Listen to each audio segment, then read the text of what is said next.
बिस्मिल्लाहिर्रहमानिर्रहीम। शुरू अल्लाह के नाम से जो बड़ा मेहरबान नहायत रहम वाला है। नबूवत से कबल हज़रत शुएब अलैहिस्सलाम के यहाँ हज़रत मूसा अलैहिस्सलाम बकरियाँ चराया करते थे।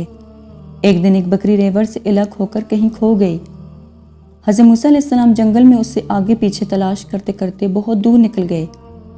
इससे आप अलैहिस्सलाम के पाँव मुबारक पर वर्म आ गए और ज़ख्मी भी हो गए। बकरी थक हार कर एक जगह खड़ी हो गई। तब जाकर कहीं हज़रत मूसा अलैहिस्सलाम के हाथ आई।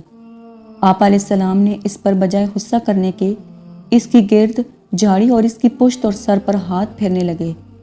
माँ की ममता की तरह इससे प्यार करने लगे। बावजूद इस कदर अज़ियत बर्दाश्त करने के ज़रा बराबर भी इस पर खैज़ व ग़ज़ब न किया, बल्कि इसकी तकलीफ़ को देखकर आप अलैहिस्सलाम का दिल रकीक हो गया और आंखों में आंसू आ गए। बकरी से कहने लगे, फ़र्ज़ क्या तुझको मुझ पर रहम नहीं आया, इसलिए तूने मुझे थकाया और परेशान किया, लेकिन तुझे अपने ऊपर रहम क्यों ना आया? मेरे पाँव के अबलों और ज़ख्मों पर तुझे रहम न आया था? कम से कम तुझे अपने ऊपर तो रहम आना चाहिए था। इसी तरह मलाइका से हक़ ताला ने फरमाया कि नबूवत के लिए हज़रत मूसा अलैहिस्सलाम ज़ेबा हैं। उम्मत का हम खाने और इनकी तरफ से एज़ा रसानी के तहम्मुल के लिए जिस हौसला और जिस दिल व जिगर की ज़रूरत होती है वो भी इनमें मौजूद है।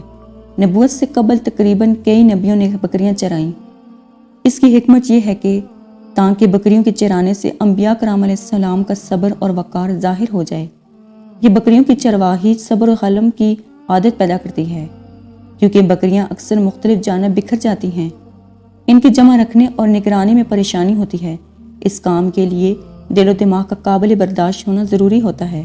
मखलूक के खुदा पर रहम करने से दुनिया और आखिरत में सरफराजी अता होती है। जज़ाकल्लाह। उम्मीद करती हूँ कि आपको आज की वीडियो पसंद आई होगी। मज़ीद इसी तरह की वीडियोज़ देखने के लिए हमारे चैनल को सब्सक्राइब करें। खुदा हाफिज़।